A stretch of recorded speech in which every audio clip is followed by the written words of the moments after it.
Assalamualaikum warahmatullahi wabarakatuh. Selamat datang di channel Ruang Belajar. Ayo belajar, belajar terus tanpa batas.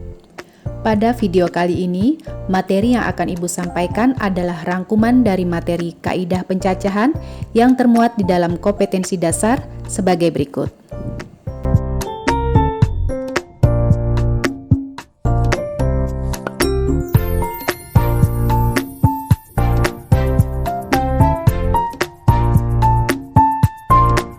Jadi yang dipelajari dalam kaidah pencacahan itu ada aturan penjumlahan, aturan perkalian, permutasi, dan juga ada kombinasi.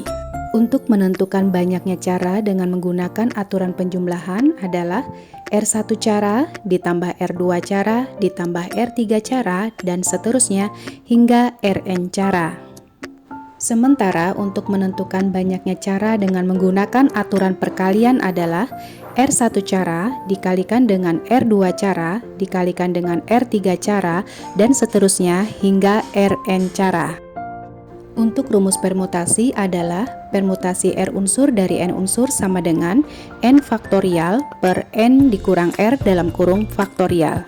Dan untuk menentukan permutasi dengan unsur yang sama adalah N faktorial per N1 faktorial dikalikan dengan N2 faktorial dikalikan dan seterusnya hingga dikalikan dengan NK faktorial.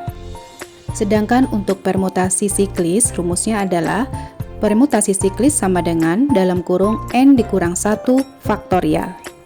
Dan yang terakhir dari kaidah pencacahan adalah kombinasi. Untuk menentukan kombinasi R unsur dari N unsur adalah N faktorial per dalam kurung N dikurang R faktorial dikalikan dengan R faktorial. Berikutnya kita langsung masuk ke contoh soal. Di sini ada 4 buah soal yang nanti akan kita selesaikan dengan menggunakan kaidah pencacahan, baik itu dengan menggunakan aturan penjumlahan, aturan perkalian, permutasi, dan juga menggunakan kombinasi. Baik, langsung saja kita masuk ke contoh soal yang pertama. Di sebuah sekolah akan dipilih seorang siswa untuk mengikuti kompetisi matematika. Jika dalam tahap final seleksi terdapat 8 siswa putra dan 7 siswa putri, banyaknya cara memilih siswa untuk mengikuti kompetisi tersebut adalah. Jadi dalam menyelesaikan permasalahan pada contoh soal yang pertama ini, kita menggunakan aturan penjumlahan dalam menyelesaikannya. Kenapa kita menggunakan aturan penjumlahan dalam menyelesaikan permasalahan untuk contoh soal yang pertama ini? Jadi jawabannya karena dalam memilih seorang siswa untuk mengikuti kompetisi matematika itu tidak mungkin terjadi yang terpilih itu adalah siswa putra sekaligus siswa putri.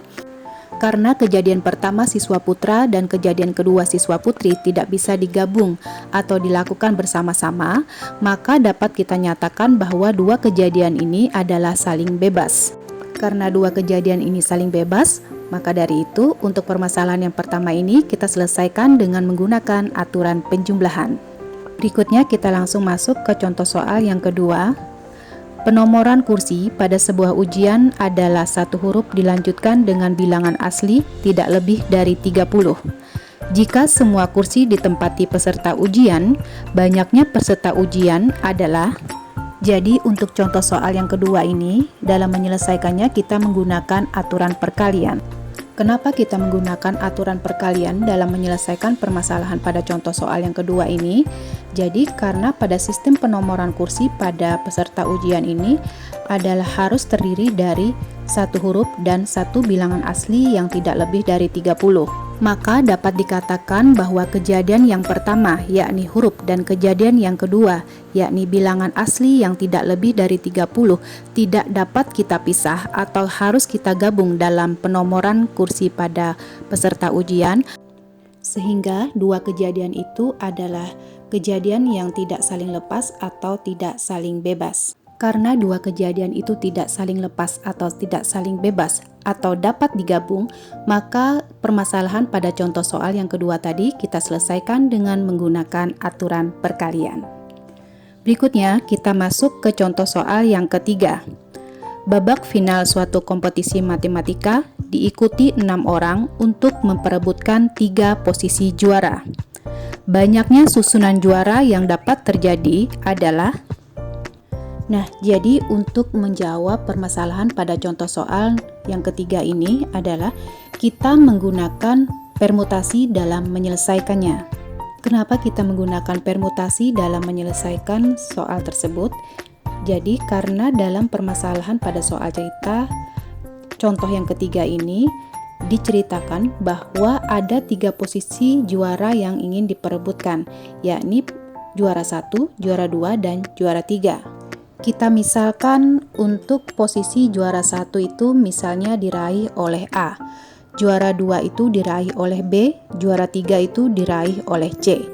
Kemudian susunan yang lain ya, kemungkinan juara 1 itu diraih oleh C, juara 2 diraih oleh B, dan juara 3 diraih oleh A.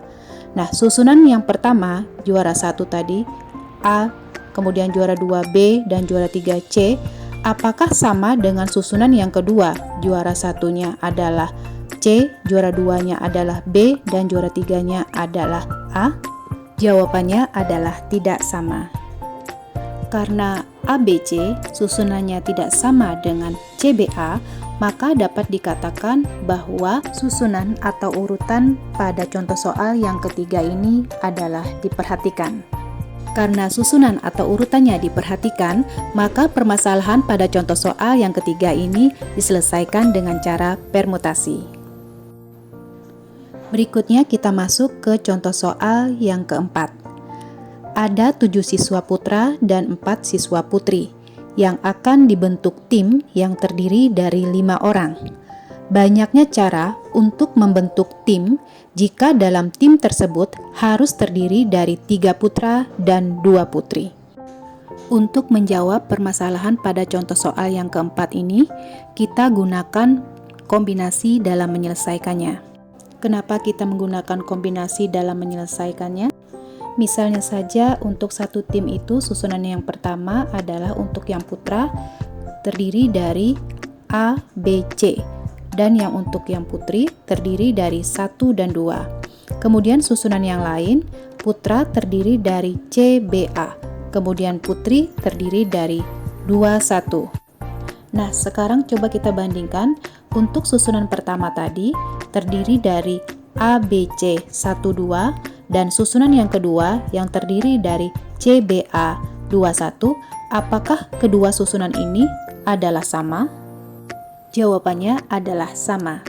Jadi karena ABC 12 itu sama dengan CBA 21, maka permasalahan pada contoh soal yang keempat ini menggunakan kombinasi dalam menyelesaikannya. Nah, sekarang bagaimana tahapan penyelesaiannya untuk contoh soal nomor 1, 2, 3, dan 4? Untuk lebih jelasnya, mari kita lihat berikut ini.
Demikian video pembelajaran kali ini. Sampai bertemu lagi pada video pembelajaran berikutnya. Wassalamualaikum warahmatullahi wabarakatuh.